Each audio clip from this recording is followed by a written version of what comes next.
F3, dog 5. Now we have our Stonewall Dutch, like we talked about. Bishop G5, Bishop E7, H4. Looks very hyper-modern here.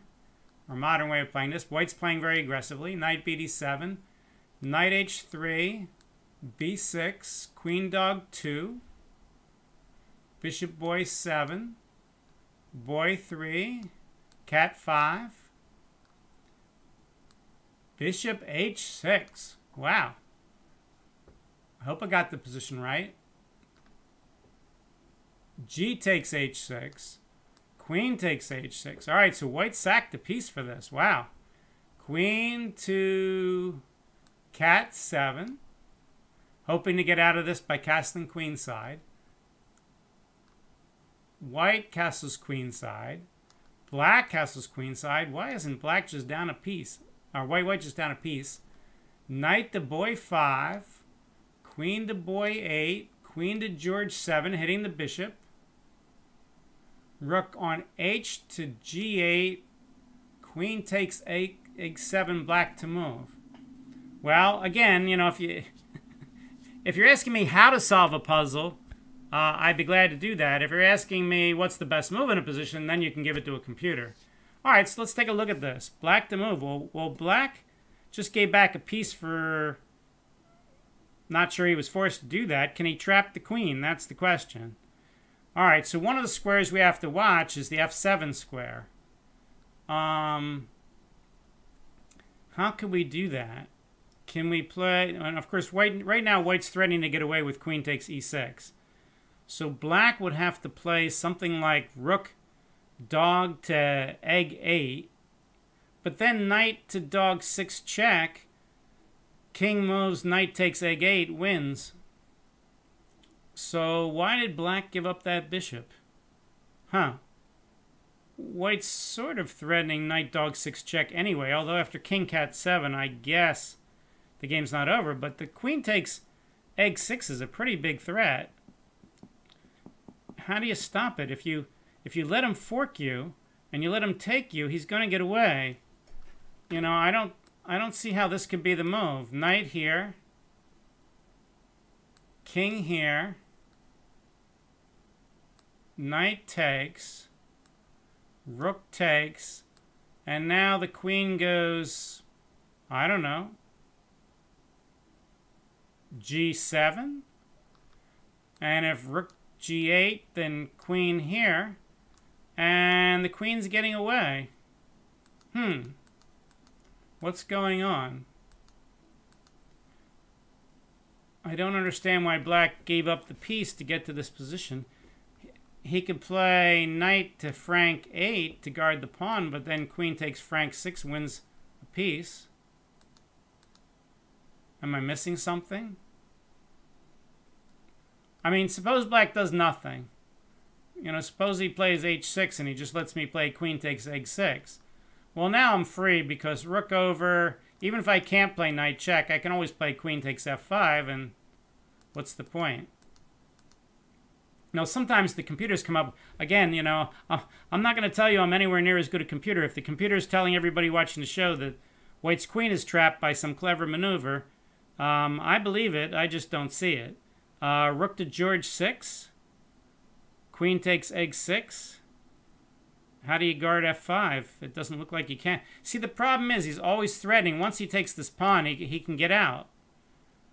So the only way to really trap him is to sack the exchange. And now White has only 2 moves. But if I go like here, how do you stop me from getting away? I don't get it. Of course, it's easy to make me look silly. Just give me a hard enough problem that the computer sees and I don't. I don't get it. Black to play. Can Black trap the queen? Can he somehow guard it? I mean, it would seem the first move has to be something like guarding E6.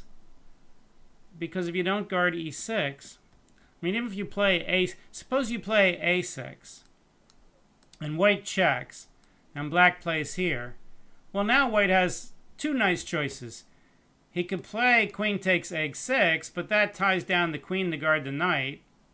But then you can't attack the queen with the rook anyway, because the knight will take it. Or I can just trade my knight for the bishop, and then take on egg6. And I still don't see how to trap the queen. So, you know, I'm baffled here as to why black let white take the bishop on e7 and then can't just easily trap the queen. Because if I'm going to give someone a piece, I know he can give up a queen for a rook here. And I'd be glad to give up a piece if I could trap the queen for a rook, because then I'd have a rook and a piece for a queen, which would be a great trade. But I don't see how black can trap the queen here because egg6 is guarded. Oh well. All right, I don't want to take up the whole show doing this. We got time for one more question for this part of the show. But it was interesting. Let's scroll back. What time's the last part of the show start? In about 1 minute. We're looking for any other question on non-openings. Well, sorry, not on non-openings, on positions that are not openings. King f1, pawn g2, king c8. Is that a question? Pawn h5, wait to move. All right, let's try it real fast. This sounds like the kind of position a computer could solve in a millionth of a second. Sounds like one of those crazy hard problems. King f1, pawn g2, king c8, pawn h5. White to play. Oh boy. This is not easy. This is one of those, how do I get to a certain square by a certain time question. Sometimes the only right answer is to come along around behind the pawn. But I don't think I'm going to have time to solve it for the show. We generally want questions that are specific and can be answered in a couple minutes. I know that narrows things down, but this is not a trivial problem here. If I had this position in a tournament game and I had an hour for the next 20 moves, I could spend most of the hour figuring out what my plan is, and then I could play the rest of the moves fairly fast. But making sure whether I play, I mean, the main candidate moves here are g3, king g1, and king f2. But, whether they all draw or whether they all win or whether only one of them wins, which is likely if it's a puzzle, is not an easy question. Okay. All right, so let's switch to the last part of the show. Let me put up my scene 4 button. Oh, scene 4. Any and all questions. This is what some people have been waiting for.